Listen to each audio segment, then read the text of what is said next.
నా ఉచ్ఛ్వాసం కవనం, నా నిశ్వాసం గానం.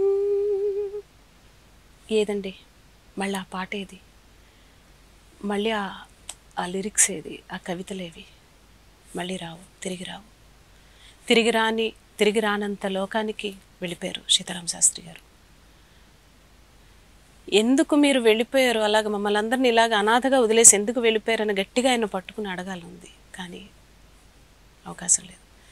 మళ్ళీ ఆయన పాటలు నెమరేసుకుంటూ, మళ్ళీ ఆయన పాటలు వింటూ, ఆయన ఉన్నారు అనే భావనతోనే బ్రతకాలి తప్ప ఆయన మళ్ళీ తిరిగి రారు. అలాంటి ఒక బాధని మనకి మిగిల్చి వెళ్ళిపోయారు. ఎంత మంచి పాటలు మిగిల్చి వెళ్ళిపోయారు, అంత బాధని కూడా ఆయన మనందరికీ మిగిల్చి వెళ్ళిపోయారు. ఈ రోజున శాస్త్రి గారు లేరు అన్న ఒక ఆలోచన నా వల్ల కావట్లేదు. ఇదిగో హాస్పిటల్కి వెళ్ళారు, తగ్గిపోతుంది, వాళ్ళు వస్తారు, రేపు వస్తారు అని ఒక చిన్న ఆశతో మేమందరం బ్రతుకుతున్నాం. మా సినిమా ఇండస్ట్రీకే కాదు, ఆయన పాటలకి అభిమానులందరికీ కూడా ఒక బిగ్ లాస్, తీరని లోటు అని నేను చెప్పగలను. ఎంతోమందికి ఆయన ఎన్నో హిట్ సాంగ్స్ రాసి ఉండొచ్చు, బట్ నాకు మాత్రం నా first cinema, first song Sitarama Sastry గారు. ఆయన కలంతో శ్రీకారం చుట్టారు. కోయంది కొత్త కోకిల, ఓయంది నింగి చంద్రలేఖ అంటే ఎంత గుర్తంటే ఆల్మోస్ట్ ఇది 27 ఇయర్స్ 29 ఇయర్స్ అయిపోయింది ఆయన నా ఫస్ట్ సాంగ్ రాసి.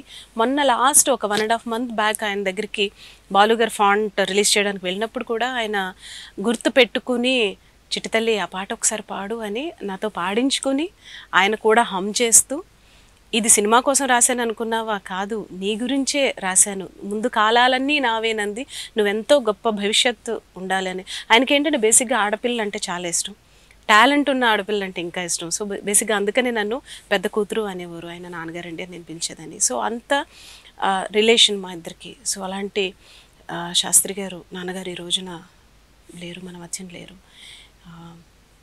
తీరని లోటు, ఇంకంతే, ఎంత చెప్పినా అంతే.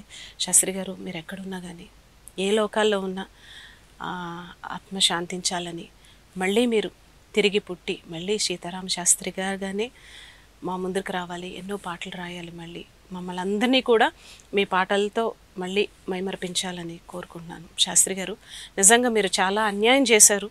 భగవంతుడు మంచి వాళ్ళని తొందరగా తీసుకెళ్ళిపోతారన్నదానికి నిదర్శనం. మొన్న శివశంకర్ మాస్టర్ గారు, ఇవాళ సీతారామ శాస్త్రి గారు ఎందుకు తీసుకెళ్ళిపోయారో భగవంతుడు ఒక్కళ్ళకే తెలుసు.